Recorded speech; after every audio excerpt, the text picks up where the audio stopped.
Secretary of War Pete Hegseth and President Donald Trump used a face-to-face meeting with the top military brass to lay down their vision for the new department. Our Amy DeLaura breaks down what they want to see. And welcome to the War Department, because the era of the Department of Defense is over.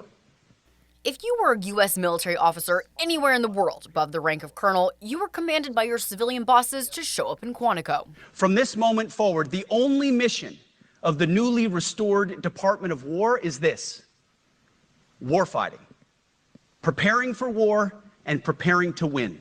It turns out Secretary of War Pete Hegseth, a former National Guard Army major with only one short combat tour 20 years ago under his belt, and President Donald Trump, who's never served, wanted to lecture senior leaders with decades of combat experience and chests full of medals about what it means to embrace the warrior ethos. Together we're reawakening the warrior spirit. We will not be politically correct when it comes to defending American freedom, and we will be a fighting and winning machine. We want to fight, we want to win. Hegseth gave a polished performance worthy of his Fox News days, laying out his vision of a muscular, macho, masculine-dominated fighting force where weaklings and fatties will be mustered out. I don't want my son serving alongside troops who are out of shape, or in combat unit with females who can't meet the same combat arms physical standards as men. Because war does not care if you're a man or a woman. Neither does the enemy. The thrust of Hegseth's message? As the civilian leader of the Pentagon, he plans to effect a top-to-bottom transformation of the culture of the military, which he argued has been corrupted by turning the department woke. No more identity months, DEI offices, dudes in dresses. No more climate change worship. No more division, distraction, or gender delusions. No more debris. As I've said before, and will say again, we are done with that.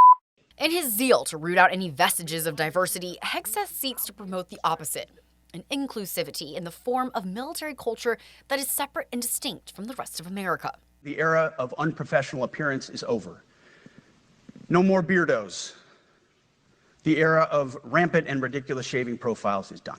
We're going to cut our hair, shave our beards, and adhere to standards. If you want a beard, you can join Special Forces. If not, then shave.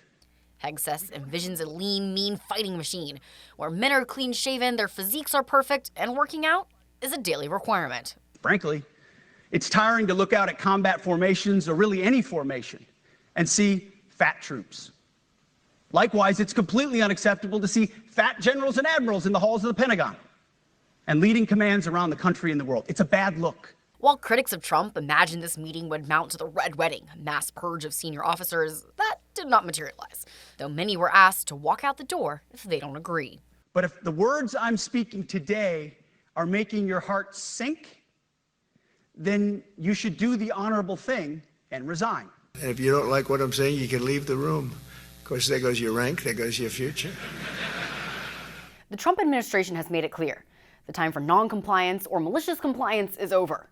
This meeting had one simple but powerful message.